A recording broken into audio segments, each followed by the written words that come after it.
7 bonnes raisons de choisir Voyage Antillais.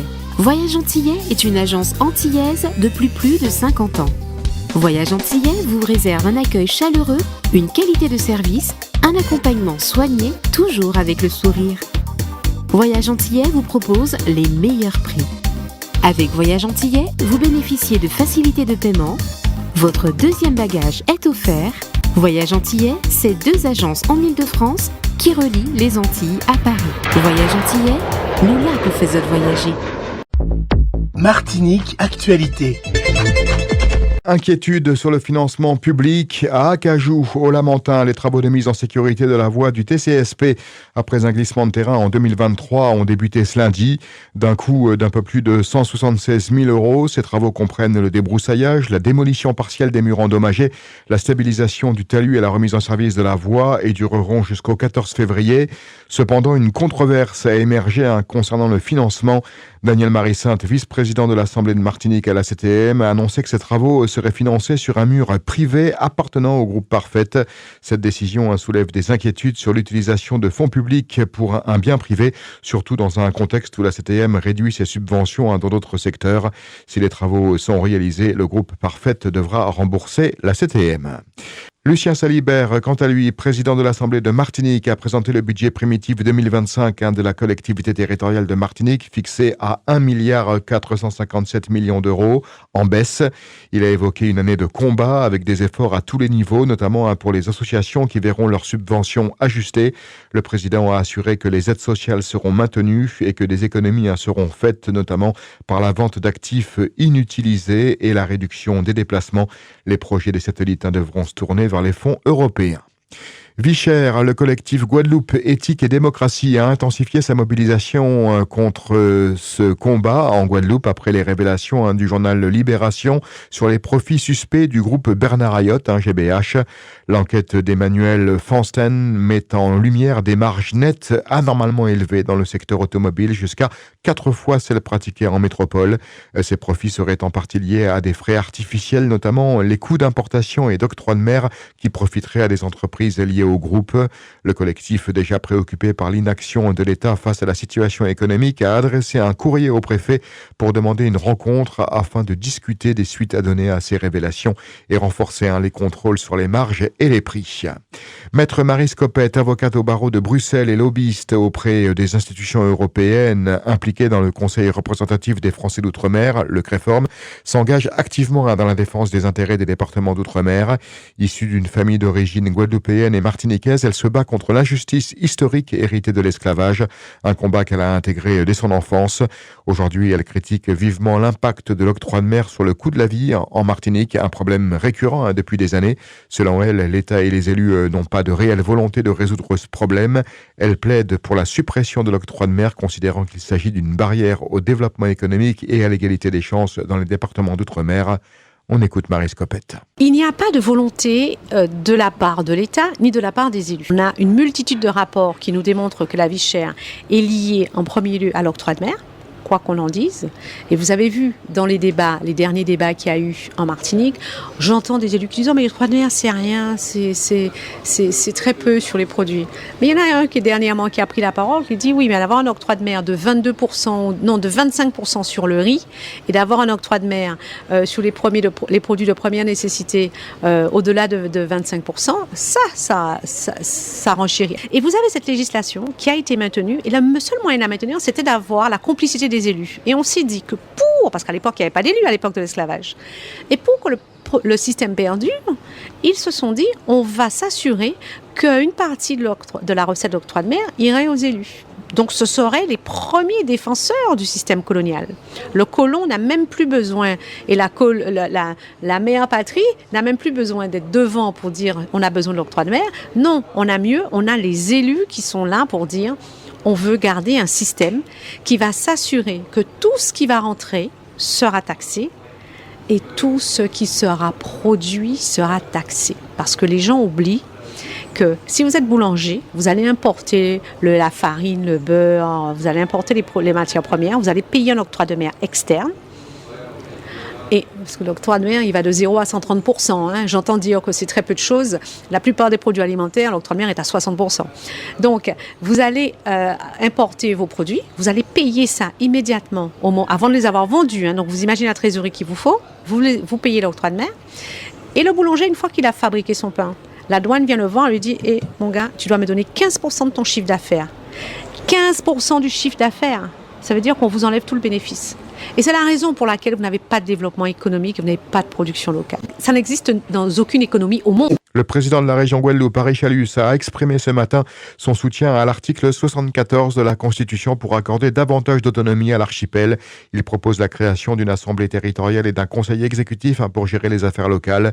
Chalus envisage également une citoyenneté guadeloupéenne distincte de la nationalité française et un mode de scrutin plus proportionnel. Cette réforme, souligne-t-il, devrait être validée par le peuple guadeloupéen. Le Premier ministre François Bayrou, quant à lui, s'apprête à prononcer ce mardi 14 janvier à 15h, 10h heure locale, sa déclaration de politique générale devant le Parlement. Un discours particulièrement attendu, un moment clé pour le dirigeant centriste, considéré comme un véritable match de sa vie par certains commentateurs. Au cœur des préoccupations, la situation des finances publiques et la réforme des retraites. Sauvé pour un temps, le seul centre d'assistance médicale à la procréation de Martinique, situé au laboratoire Eurofins à Fort-de-France, restera finalement ouvert. Après l'annonce de sa fermeture en décembre, l'ARS est intervenue pour garantir la continuité des services. Le laboratoire Eurofins, qui considérait l'activité déficitaire, a accepté de poursuivre la prise en charge des patients jusqu'à fin mars 2025. Le temps de trouver des solutions pour pérenniser l'activité sur l'île. En Guadeloupe, en marge du carnaval à Pointe-à-Pitre, hier, un jeune âgé de 16 ans a été victime de plusieurs coups de couteau à la gorge. Attaqué par plusieurs agresseurs, l'adolescent évacué au CHU avec un pronostic vital fortement engagé et malheureusement décédé ce matin à l'hôpital. Une enquête de police est en cours afin de retrouver le ou les auteurs de cette agression à l'arme blanche. En Martinique, l'insécurité semble prendre de l'ampleur avec 3 homicides déjà enregistrés depuis le début de l'année 2025, ce qui suscite une vive inquiétude parmi la population. Ces faits tragiques viennent s'ajouter à un climat de violence qui perdure depuis plusieurs mois. Les autorités locales, bien que renforçant la présence policière et mettant en place des dispositifs de sécurité, peinent à endiguer la montée des actes criminels. Face à cette situation, les habitants demandent des solutions plus efficaces pour restaurer la paix et la sécurité, notamment des actions de prévention ciblées et un soutien renforcé aux jeunes, souvent impliqués dans ces drames. La question de l'insécurité en Martinique reste donc plus que jamais d'actualité, avec la crainte que cette spirale de violence ne s'aggrave dans les mois à venir. Aux États-Unis, les incendies qui ravagent les environs de Los Angeles ont fait au moins 24 morts avec un bilan qui pourrait encore s'alourdir. Malgré les efforts importants des pompiers, la situation reste critique avec la reprise des vents violents attendus dès demain.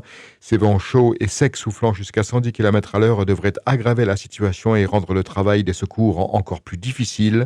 Plus de 12 000 bâtiments ont été détruits ou endommagés. Les autorités ont prévenu que les habitants évacués ne pourront pas revenir avant jeudi en raison des risques persistants. Le gouverneur de Californie a annoncé la mise en place d'un plan Marshall pour accélérer la reconstruction. L'enquête pour déterminer les causes des incendies est en cours. Un mot de sport et de tennis, la jeune Canadienne Victoria Mboko, tête de série numéro 4, a remporté le tournoi international de tennis féminin de Martinique. Elle a triomphé en finale face à Clervy Ngonoé, mieux classée sur le score de 7-5, 6-3. Cette victoire vient couronner une semaine parfaite pour la Canadienne qui a également remporté la compétition en double avec sa compatriote Cadence Brown. Le journal des sports vous est présenté par Rémi Colbert. Bonjour à tous. Nous ouvrons cette édition par du cyclisme. Le Grand Prix des commerçants de la ville du François, qui a lancé la saison cycliste sur route, a été remporté chez les U23 par Kylian Bochet du Vélo Club du Diamant. Il s'est confié à notre micro. On a voulu se rassurer sur la course, on a voulu s'amuser. Les choses étaient quand même assez claires avant le départ. C'était pas forcément ce qui était prévu, mais on a avisé au fur et à mesure et puis ça donne le résultat qu'on a là grâce à mes coéquipiers, grâce à mes entraîneurs et mon club qui ont tout fait pour qu'on ait ce résultat aujourd'hui. Kylian Bochet a devancé son camarade de club, Mathis Rizal. Pour ce dernier, ce n'est pas de la chance, mais c'est le travail assidu pratiqué en club. On l'écoute. On va pas dire de la chance, on va dire du travail assidu justement avec les préparateurs du club, avec Aussi tous les encadrants du club qui nous suivent pour la plupart depuis, TVM qui ont switché avec nous au VCD. On est très contents, je tiens à les remercier. Je tiens aussi à remercier M. Laurent Defoc qui nous suit depuis la métropole, tous les bénévoles, tous les sponsors et merci à vous. William Petris du Madidina Bikers complète le podium, mais ça a été très dur. C'était très dur au début, on s'est fait piéger et puis au deuxième tour on a essayé de faire le forcing pour monter parce qu'on savait que c'est une course d'usure, qu'il fallait gérer à fond et se ravitailler, en plus il faisait très chaud. C'est de bon augure pour la suite puisque troisième ici, c'est une course assez relevée. Oui, c'était très relevé, en plus il y avait la chaleur, très chaud, il fallait se ravitailler. Madidina Bikers se porte bien, a bien démarré la saison, quel est l'objectif? Pour le moment on a quand même fait une troisième place, pour le moment ça va. On espère mieux faire pour avant le tour, c'est des victoires ou des podiums. Donc motivé pour la suite? Oui, motivé pour la suite. Toujours en Martinique et en voile traditionnelle, 24 bébéioles se sont affrontés sur le plan d'eau de la ville du Marin à l'occasion de la 3e journée de leur championnat. L'embarcation Sarah Énergie Nouvelle Tirotais conforte sa place de leader en remportant les 2 courses. On écoute son patron, Wendy Guvan. C'était l'objectif du jour, remporter la journée, surtout à domicile chez nous. Chose faite et on prend une avance au classement général aussi. On distance le second, Megastock. Donc c'est une belle opération pour nous aujourd'hui. Arrivé 2 fois 4e lors de cette 3e journée, Megastock garde sa seconde place au général, mais perd des points par rapport au leader. On écoute son patron, Steve Bellune. On perd quelques points au général.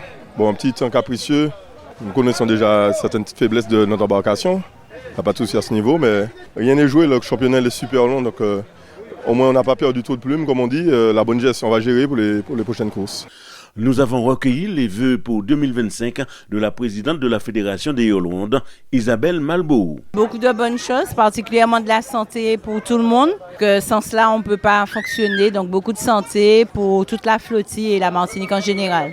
En football, lors de la mise à jour de la 6e journée du championnat de Régional 1, le Golden Lion a battu en déplacement la Samaritaine 3-0. Le RC Saint-Joseph a défait le Golden Star 3-0 également. Le club péléen s'est incliné à domicile 1-0 face au leader, le club franciscain, dans un match comptant pour la mise à jour de la 13e journée. Les franciscains confortent leur première place avec 5 points d'avance sur la Samaritaine et 6 sur le club péléen et le RC Saint-Joseph. La suite du journal des sports, Rémi Colbert. La suite, c'est avec de la pétanque. La saison a démarré hier à l'occasion du Grand Prix de la ville du Marin et c'est Michel Marie-Jeanne, vice-président du comité de pétanque de Martinique, qui nous en parle. Ça a plutôt bien démarré puisque c'est la première compétition de l'année pour ce Grand Prix, puisque nous avons environ 164 doublettes, ce qui représente pas moins de 328 joueurs. Sans compter les spectateurs, nous avons sinon les 2000 personnes sur le boulodrome. Cette discipline en Martinique, comment elle se porte ? Cette discipline se porte plutôt bien en Martinique, même en raison de la crise de vie chère, que ce soit les comités ou les ligues. Mais néanmoins, la pétanque sort la tête de l'eau et parvient à maintenir ses compétitions conformément au calendrier prévu par le comité de pétanque de Martinique et la commission sportive. Elle est pratiquée par qui ? La politique du comité veut qu'on s'oriente plutôt vers les jeunes pour permettre un renouvellement des boulistes de Martinique. Mais néanmoins, c'est pas très pratiqué par les seniors. Mais les jeunes, nous mettons un point d'ordre là-dessus pour pouvoir les permettre de jouer aussi bien en scolaire qu'en parascolaire. Donc de ce côté, nous avons un bon cru, aussi bien dans le sud, dans le centre ou dans le nord. Ce journal des sports est arrivé à son terme. Merci de votre fidélité. Bonne semaine à tous en compagnie de Fusion. O-News Radio sur outremernews.fr.